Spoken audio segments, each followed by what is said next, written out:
Now at 6, the Agawam Junior High School is embarking on a unique project to end the school year. As Western Mass News meteorologist Jacob Wyckoff shows us, the students covering a lot of ground high up in the air. Even the sky may not be the limit for the 7th graders at Agawam Junior High School. That's because their latest project is to build a weather balloon and launch it to the edge of space. First time like Agawam schools and Agawam in general is doing it.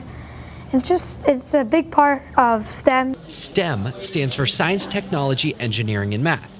This curriculum is epitomized by the balloon launch. I think the way our students are learning today is different than when we were going to school. I think you have to put the learning into their hands. When I come to class here, it's more of like a hands-on learning, like you're doing more interesting stuff compared to in a normal class where you're writing on a piece of paper.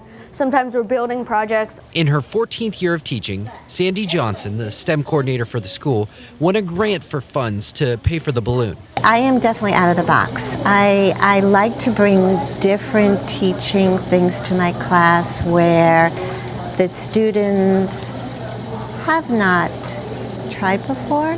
The more that I can get the kids interested in all different things, the happier I am. Miss Johnson's the teacher that you want your own child to have. Every day she's bringing an energy, a zest, an enthusiasm for the learning process. The payload for the balloon will not only provide data for all levels of the atmosphere, the 7th graders will also be conducting multiple experiments, including... We are going to put a marshmallow to see how a marshmallow reacts to temperature and pressure. We are going to send seeds up and then plant them to see how they react hydroponically, whether or not they grow. 2 GoPros will capture incredible footage as the balloon floats to 110,000 feet, and a GPS will relay back its position. The culmination Welcome back to Western Mass News is a real-life newscast reporting on their findings. Today we're going to be learning about what goes up with a weather balloon. My students have been excited about it, but I didn't really realize how excited they were until I had other teachers come in here and say, "Oh my gosh, what are you doing down here?" And the balloon launch is planned for tomorrow morning at Agawam Junior High School, provided the weather cooperates, of all things, right? So a lot of you at home that just saw this, you may be asking, why are weather balloons important in general? And the reason for that is there's a lot of atmosphere above the ground level. So when we report the temperature right now in Springfield at 62 degrees, that is coming from an airport location, probably Westover Air Reserve Base in Chicopee.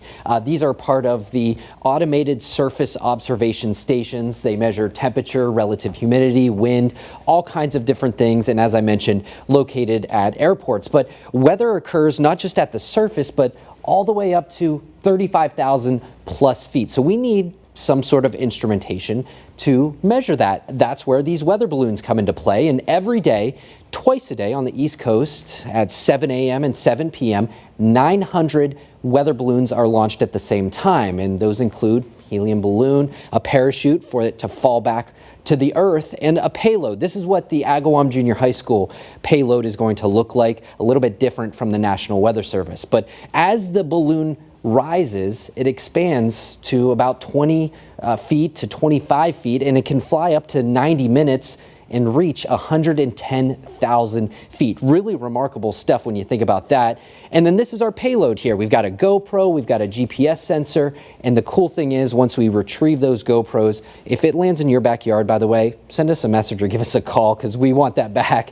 There's also instrumentation that's going to give us that great data that the kids are then going to be able to kind of analyze, and for the National Weather Service, that data goes into computer models for making a better forecast. So I'm really excited to help the Agawam Junior High School out with this.